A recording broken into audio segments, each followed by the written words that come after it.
ആളുകൾ ഏങ്ങലടിച്ച് കരയിലല്ലോ അവിടെ ആ സമയത്ത്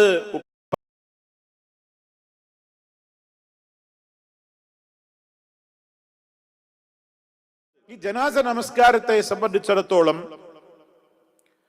മഹാഭൂരിപക്ഷം വരുന്ന ആളുകൾക്കും ഇതിൽ ഒരു സുഖമുണ്ട്. അതെന്താ? അറിയില്ലെങ്കിലും ഒക്കെ ഇതിങ്ങനെ ചെയ്യാന്നുള്ളൊരു ധാരണ ആളുകൾക്കിടയിലുണ്ട്. പലരും വിവരമില്ലാതെ ഇമാമത്ത് പോലും കയറി നിൽക്കും ജനാസ നമസ്കാരത്തിന്. കാരണം ഇതിൽ ഉറക്ക പാരായണം ചെയ്യേണ്ടതില്ല. ഇനി രാത്രി ജനാസ നിസ്കരിക്കുകയാണെങ്കിലും എപ്പോ നിസ്കരിക്കുകയാണെങ്കിലും ജനാസ നിസ്കാരത്തിൽ ഉറക്കപ്പാരായണമില്ല.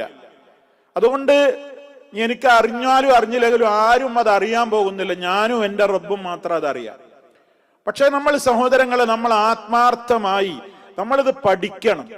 തെറ്റുകൂടാതെ ഇത് പഠിക്കണം. നമ്മൾ പഠിക്കണം. നമ്മുടെ കുടുംബത്തിലെ അംഗങ്ങളെ എല്ലാം പഠിപ്പിക്കണം. കാരണം ഒരു വ്യക്തി മരണപ്പെട്ട് കഴിഞ്ഞാൽ ആ വ്യക്തിക്ക് വേണ്ടി ഒരു മൂലയിൽ കുറെ ആളുകൾ ഏങ്ങലടിച്ച് കരയിലല്ലോ അവിടെ ആ സമയത്ത് ഉപകാരപ്രദമായ കാര്യം. മറിച്ച് എന്താ വേണ്ടത്?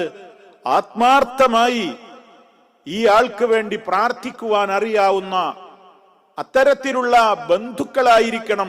നമ്മുടെ മക്കൾ അങ്ങനെയാവണം, നമ്മുടെ ഭാര്യ അങ്ങനെയാവണം, നമ്മുടെ ഭർത്താവ് അങ്ങനെയാവണം, നമ്മുടെ ഉപ്പ അങ്ങനെയാവണം, നമ്മുടെ ബന്ധുമിത്രാദികൾ, മറ്റുള്ളവരും, ജ്യേഷ്ഠാനുജന്മാര്, പെങ്ങന്മാര്, എല്ലാവരും, ആരൊക്കെ ബന്ധപ്പെട്ടവര്, അയൽക്കാര്, അവിടെ കൂടുന്നവർക്കൊക്കെ ഇതിനറിവ് വേണം.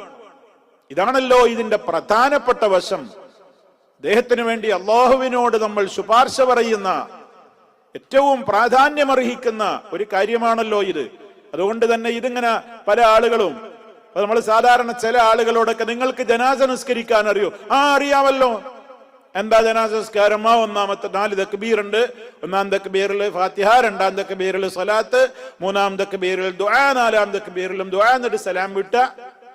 ശരി, ഫാത്തിഹ എല്ലാവർക്കും അറിയാം. ഒന്നാമത്തെ തക്ബീറിലെ എന്താ പറയാ? അപ്പൊ എല്ലാവരും പറയാം ഫാത്തിഹ ഔദു ബില്ലാഹി മിനശ് ശൈത്വാനിർ റജീം എന്നൊക്കെ പറഞ്ഞു ഫാത്തിഹ ഓതും. രണ്ടാമത്തെ തക്ബീറിലെ സ്വലാത്തോ അത് അത്തഹിയ്യാത്തിൽ ചൊല്ലുന്ന അല്ലാഹുമ്മ സ്വല്ലി അലാ മുഹമ്മദിൻ വഅലാ ആലി മുഹമ്മദിൻ കമാ സ്വല്ലൈത അലാ ഇബ്രാഹീമ വഅലാ ആലി ഇബ്രാഹീമ ഇന്നക ഹമീദും മജീദ് അല്ലാഹുമ്മ ബാരിക് അലാ മുഹമ്മദിൻ വഅലാ ആലി മുഹമ്മദിൻ കമാ ബാറക്ത അലാ ഇബ്രാഹീമ വഅലാ ആലി ഇബ്രാഹീമ ഇന്നക ഹമീദും മജീദ്. അതും പറയും പലപ്പോഴും. കാരണം അച്ഛനേരത്തെ നിസ്കാരത്തിൽ നമ്മൾ തശഹുദിലെ തഹിയ്യാത്ത് ചൊല്ലുമ്പോ നമ്മളത് പറയുന്നുണ്ട്. അതുകൊണ്ട് പലർക്കും അത് മനഃപ്പാടമുണ്ട്. ഇനി സഹോദരങ്ങളെ, മൂന്നാമത്തെ തക്ബീറിൽ ജനാസക്ക് വേണ്ടിയുള്ള പ്രാർത്ഥന അതൊന്ന് ചൊല്ലിക്കോളൂ, അതൊന്ന് ചൊല്ലിക്കേൽപ്പിക്കുമോനെ മോളെ എന്ന് പറയുമ്പോ അവിടെ ഒരു ചമ്മൽ അനുഭവപ്പെടുന്നു പല ആളുകളിലും. ഈ ഒരു ചമ്മലും ഈ ഒരു പുറത്തേക്കത് ഉറക്ക പാരായണം ചെയ്ത് കേൾപ്പിക്കാനും ഇതൊരാളുകളുടെ മുമ്പിൽ വെച്ച് പറയാനും അല്ലെങ്കിൽ ഒരാൾക്കത് ചൊല്ലിക്കേൾപ്പിച്ചു കൊടുക്കാനും ഒക്കെ നമുക്ക് ഫാത്തിഹ ഓതുമ്പോൾ ഇല്ലാത്ത, ഫാത്തിഹ നീ ഒന്ന് ഓതിക്കേൽപ്പിച്ചേ എന്ന് പറഞ്ഞപ്പോൾ ഇല്ലാത്ത ഒരു വൈമനസ്യവും ഒരു മാനസിക വിഷമവും തോന്നുന്നുണ്ടെങ്കിൽ സഹോദരങ്ങളെ, നമുക്ക് അപാകതയുണ്ട് എന്നാണ് അതിന്റെ അർത്ഥം. പഠനത്തിൽ എന്തോ അപാകതയുണ്ട്. ചില ആളുകൾ പറയാ എനിക്ക് അങ്ങനെ നിങ്ങളെ ചോദിച്ചാലാണ് കിട്ടൂല, എനിക്ക് കൈയ്യട്ടിയാലാണ് കിട്ടുന്നു. അത് ശരിയാണോ സുഹൃത്തുക്കളെ? എന്നാ പിന്നെ അയാൾക്ക് ഫാത്തിഹ ഓദിക്ക എന്ന് പറഞ്ഞപ്പോ എന്താ മൂപ്പർ അങ്ങനെ പറയാഞ്ഞത്, അല്ലെങ്കിൽ ആൾ അങ്ങനെ പറയാഞ്ഞത്? അത് എനിക്ക് കൈയ്യട്ടുമ്പാണ് കിട്ടും. ഇപ്പൊ നിങ്ങളെ മുമ്പിൽ എനിക്കാണ് പറയുമ്പോ ചിലപ്പോ ഒരു തപ്പലും തെറ്റലൊക്കെ വരുന്ന ആളുകൾ പലപ്പോഴും പറയാറുണ്ട്. സഹോദരങ്ങളെ, നമ്മൾ തമാശയായി കാണേണ്ടതല്ല ഇതൊന്നും. ഫാത്തിഹ നമുക്ക് ധൈര്യസമേതം ആരുടെ മുമ്പിലും പാരായണം ചെയ്യാൻ കഴിയുന്നത് എന്തുകൊണ്ടാ? നമുക്കത് അറിയാൻ കൃത്യമായിട്ട് എന്നുള്ളതാണ്. എന്നാൽ ഇതേപോലെ സഹോദരങ്ങളെ, നമ്മൾ എപ്പോഴും അങ്ങനെ പാരായണം ചെയ്യുന്ന ഒരു കാര്യമല്ല ഈ പ്രാർത്ഥന. ഫാത്തിഹ പോലെ, നിസ്കാരത്തിലെ സ്വലാത്തു ചൊല്ലല് പോലെ എപ്പോഴും നമ്മൾക്ക് അങ്ങനെ നിർവഹിക്കേണ്ടുന്ന ഒരു പ്രാർത്ഥനയല്ലല്ലോ ഇത്. അതുകൊണ്ട് ഇത് എപ്പോഴും നമ്മുടെ മനസ്സിൽ സദാ നിലനിർത്തണം. ഇടയ്ക്ക് നമ്മൾ അതിന്റെ ബൈഹാട്ട് നോക്കണം. കാരണം ബന്ധപ്പെട്ട നമ്മുടെ ആര് എപ്പോഴാ മരിക്കാനും സഹോദരങ്ങളെ നമുക്ക് ആർക്കെങ്കിലും അറിയോ? ഒരാൾ മരിച്ച നേരത്തെ ഇനി നമ്മൾ ദുആ ബുക്കും പ്രാർത്ഥനാ ബുക്കും ഒക്കെ നോക്കി നിന്നിട്ട് ആ സമയത്ത് പഠിക്കാൻ നിന്നാൽ നമുക്കത് മനസ്സിലാകുമോ? അപ്പൊ അത് തലയിൽ കയറുമോ സുഹൃത്തുക്കളെ? നമ്മുടെ മാനസികമായ അവസ്ഥ അപ്പോൾ അതിന് യോജിക്കുമോ? അതിന് നമുക്ക് അപ്പൊ സാധ്യമാവുകയുമില്ല പലപ്പോഴും. പിന്നെ അതൊക്കെ ഏറ്റവും നല്ലൊരു ചാൻസ് ആയിരുന്നല്ലോ ആ ജനാസ നിസ്കാരം, അതെനിക്ക് ശരിക്ക് നിർവഹിക്കാനായില്ല എന്ന കുറ്റബോധം ആജീവനാന്തം വാസ്തവത്തിൽ നമ്മെ വേട്ടയാടുകയില്ലേ? നമ്മുടെ ബന്ധപ്പെട്ട ഏറ്റവും ഉറ്റവരായ ഒരാൾക്ക് വേണ്ടി ജനാസ നിസ്കരിക്കേണ്ട സമയത്ത് നമുക്കതിന് വിവരമുണ്ടായില്ല എങ്കിൽ, കൃത്യമായി അത് നിർവഹിക്കാനായില്ല എങ്കിൽ, മരണം വരെ നമ്മുടെ മനസ്സിനെ അത് വേട്ടയാടുകയില്ലേ? പ്രിയമുള്ളവരെ, ഒരു കുറ്റബോധം നമ്മുടെ ഹൃദയത്തിന്റെ ഒരു കോണിൽ എപ്പോഴും ഉണ്ടാവില്ലേ? അതില്ലാതിരിക്കാനാണ് ഞാൻ സൂചിപ്പിക്കുന്ന സഹോദരങ്ങളെ, ജനാസ നിസ്കാരത്തിൽ നമ്മൾ പറയേണ്ടുന്ന പ്രാർത്ഥനകൾ, ഒന്നാമതായി നമ്മൾ അത് ചൊല്ലാനാണ് പഠിക്കേണ്ടത്. അക്ഷരങ്ങളോട് കൂറു പുലർത്തി അത് കൃത്യമായി തെറ്റുകൂടാതെ ചൊല്ലാൻ പഠിക്കണം. അല്ലാഹുമ്മ അഗ്ഫിർ ലഹു എന്നൊക്കെ പറയും ആൾക്കാർ. അല്ലാഹുമ്മ അഗ്ഫിർ ലഹു, അഗ്ഫിർ ലഹു എന്നല്ലല്ലോ അവിടെ, ഖാ എന്ന് ഉച്ചരിക്കാൻ അറിയണ്ടേ? അല്ലാഹുമ്മ അഗ്ഫിർ ലഹു വർഹംഹു വആഫിഹി, സൗഖ്യം നൽകണേ, ഖബർ ശിക്ഷയിൽ നിന്നും മറ്റു കാര്യങ്ങളിൽ നിന്നൊക്കെ സൗഖ്യം നൽകണേ.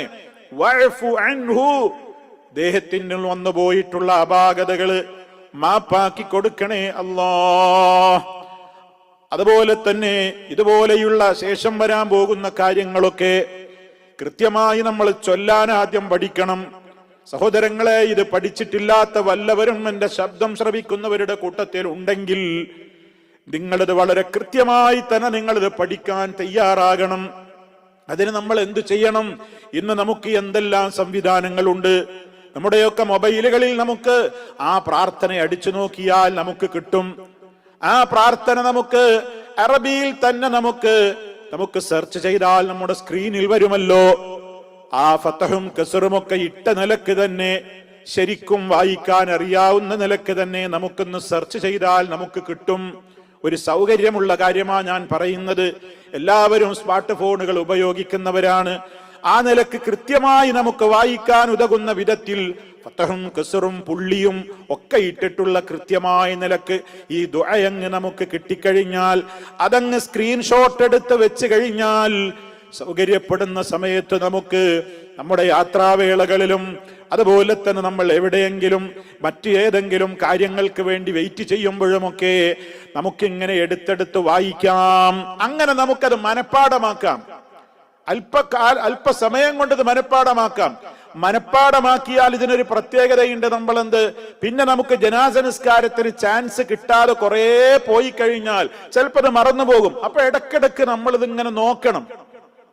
ഇത് നോക്കണം നമ്മൾ സുഹൃത്തുക്കളെ. കാരണം ഞാൻ നേരത്തെ സൂചിപ്പിച്ച കാര്യം മറന്നു പോകരുത്. എപ്പോഴാണ് ബന്ധപ്പെട്ട ഒരാളുടെ മരണം ഉണ്ടാവുക, അല്ലെങ്കിൽ എപ്പോഴാണ് ഒരു ജനാസ നമസ്കാരത്തിന് അവസരം കിട്ടുക, അത് അറിഞ്ഞൂടാ. എത്രയാ അതിന്റെ പുണ്യം എന്നൊക്കെ നമ്മൾ പറഞ്ഞില്ലേ സുഹൃത്തുക്കളെ? ജബൽ ഉഹദ് എന്നല്ലേ നബി സല്ലല്ലാഹു അലൈഹി വസല്ലം പറഞ്ഞത്? നിസ്കാരം നിർവഹിച്ച് പിരിഞ്ഞു പോയാൽ തന്നെയും ഖീറാത്ത് പ്രതിഫലമുണ്ട്. ഒരു ഖീറാത്തുണ്ട് എന്ന് പറയുമ്പോൾ അത്രയും ഒരു വലിയ പുണ്യം നമുക്ക് നഷ്ടപ്പെട്ടാൽ നമ്മുടെ സങ്കടം തീരുമോ പ്രിയമുള്ളവരെ? അതുകൊണ്ട് അറിയണം എന്നാ ഞാൻ പറയുന്നത്. നമ്മൾ അറിയണം, നമ്മുടെ മക്കൾ അറിയണം, വളർന്നു വരുന്ന ആളുകളൊക്കെ അറിയണം. ഒരു ജനാസയോടുള്ള, മരണപ്പെട്ട വ്യക്തിയോടുള്ള സ്നേഹവും അതുപോലെ തന്നെ അദ്ദേഹത്തോടുള്ള കരുണയുമൊക്കെ നമ്മുടെ മനസ്സിൽ, അങ്ങനെയാണ് നമ്മൾ പ്രകടിപ്പിക്കേണ്ടത്. കുറച്ച് ഒരാൾക്ക് വേണ്ടി നമ്മൾ കുറെ കരയുന്നുണ്ട്, ഭയങ്കര സങ്കടം, ഭയങ്കര സ്നേഹമാണ്, അതൊക്കെ എന്താ കാര്യം? എന്താ സുഹൃത്തുക്കളെ അതുകൊണ്ടൊക്കെ പ്രയോജനം? നമുക്ക് ആ വ്യക്തിക്ക് വേണ്ടി നിർവഹിക്കാവുന്ന ഏറ്റവും പരമപ്രധാനമായ ഒരു കാര്യമല്ലേ അത്? അതുകൊണ്ട് അതിന്റെ ഗൗരവം ഉണർത്തുവാനാണ് സുഹൃത്തുക്കളെ ഞാൻ എന്നോടും നിങ്ങളോടും ഇത് ആവർത്തിച്ചു പറയുന്നത്. ഇത് നമ്മൾ പഠിച്ചേ പറ്റൂ.